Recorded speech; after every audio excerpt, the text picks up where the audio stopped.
Over the course of this video series, we have touched on the phenomenon of ambiguity several times. Until now, we've mostly treated ambiguity as a potential obstacle to clear communication, but one which, with help from information provided by the interpretive context, can be overcome.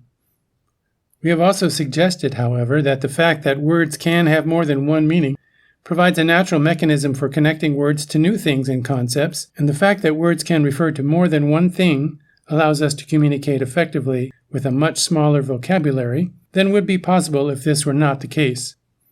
We have also hinted that we have learned to exploit the existence of ambiguity in language to accomplish other objectives as well. In this video, we'll take a look at several ways that we do that. Ambiguity in language may seem to occur infrequently and at random, but in reality, virtually every act of communication is replete with potentially ambiguous elements. The reason we don't notice these more often is that we have learned to resolve most of these without much conscious effort in the course of listening, reading, or conversing. It is usually only when we fail to resolve an ambiguous aspect of a message that we become aware of the potential for ambiguity. It is a bit like walking. When we are walking, we are usually not thinking about the fact that we are able to move only because we are off balance and are actually falling forward. We become aware of this when something unexpected hinders the foot that we are not currently standing on from arriving at the spot it needs to occupy to stop our fall. We'll begin our exploration of uses of ambiguity by dissecting a few puns, starting with this one.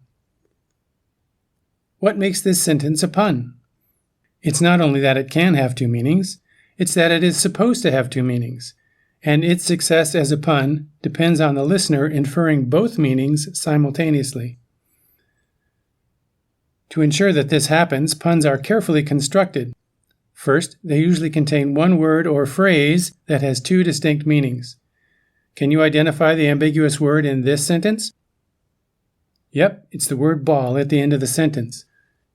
What are the two meanings of ball that the punster wants you to infer? Do you agree it's these? To make sure you do identify both of the intended meanings of the ambiguous word, most puns include explicit clues to the context in which each meaning makes sense. What words in this pun nudge you to interpret ball as a spherical object used in sports? How about the word team? Teams play sports, right? Okay, which words nudge you towards interpreting ball as a formal occasion with dancing? This time, it's the name Cinderella. Here, Cinderella is an allusion to a fairy tale that turns around what happens at a prince's ball. If you don't know that story, you won't get the pun. Let's consider another example. Is there an ambiguous word in this sentence? This time, the ambiguity is found not in the label for an object, but an activity. Can you identify the words in the sentence that evoke the two meanings of concentrate? Focusing one's thoughts is a skill needed to do almost any job successfully, and this meaning is suggested by the words, his job. Does anything suggest the meaning increased density? Condensing orange juice is a way of increasing the density of orange in the water that contains it. This meaning is suggested by the mention of orange juice factory. How about this sentence? Is this a pun? Which part carries the double meaning? And which part suggests the different contexts? In this example, changed man can be understood in two different ways. Is there anything in the context that suggests the first meaning, that of a person with transformed outlook or character? This example is a bit different to the preceding two because this first meaning is probably the meaning that we would most likely attribute to any instance of the phrase changed man. While the word trip may evoke the context of a transformative journey, it almost isn't necessary. The challenge in this example is to get the listener to extend the meaning of changed man to include a man who has changed his clothes.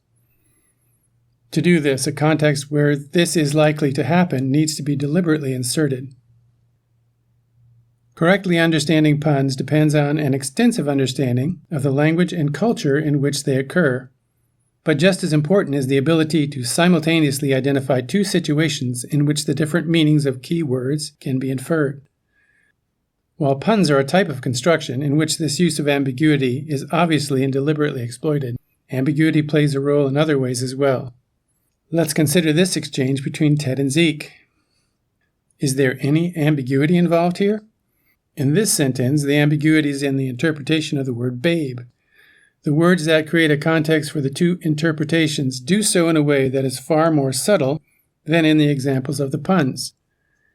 And in this case, the point is not to highlight the ambiguity in the meaning of the word, but rather to simultaneously suggest two different implications, the second of which Ted may not find very welcome.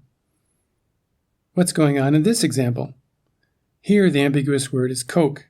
The sense a cola drink is reinforced by the presence of the name of another cola drink in the preceding sentence, but the words that suggest the second sense of the term are themselves ambiguous. What does the speaker mean by his kind? Seeing the possible double meaning here depends in large part on knowing the speaker's opinion of the person in question.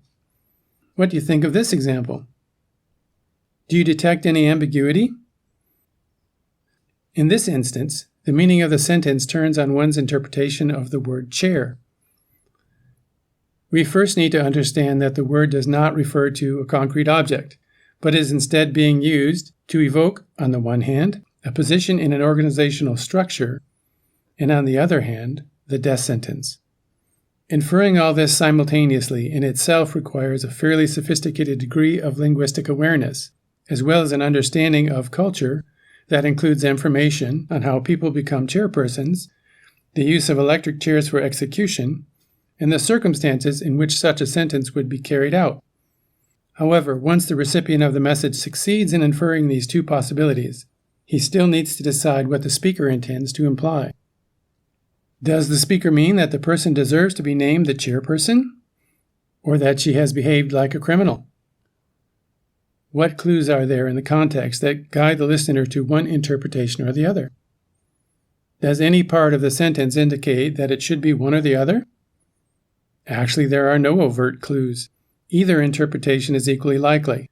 The only clues to which meaning the speaker intends us to infer would come from our knowledge of the speaker's attitude to the person in question. Referring again to our familiar diagram, correctly inferring the speaker's intended meaning in these instances requires a good understanding of at least three aspects of the interpretive context. These last three examples are instances of innuendo. This is a use of language that is subtly ambiguous and is often used to suggest disparaging or inappropriate ideas.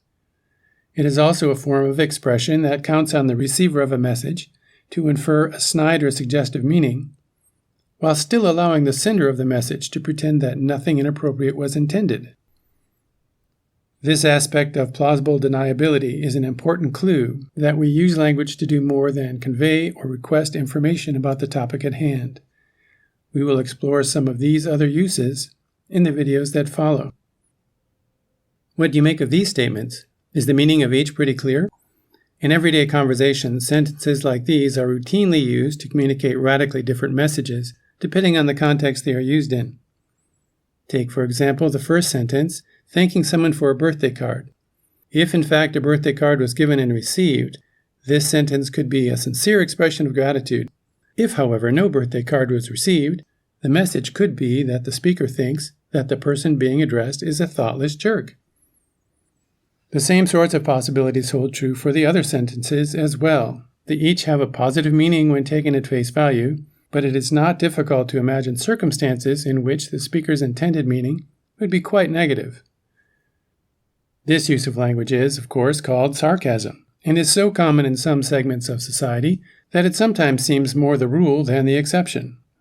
Our familiarity with it can lead us to overlook the complexity involved in correctly interpreting it. So we'll take a quick look at what goes into understanding these examples. Is there anything in the sentences themselves that indicates which sense is intended by the person sending the message?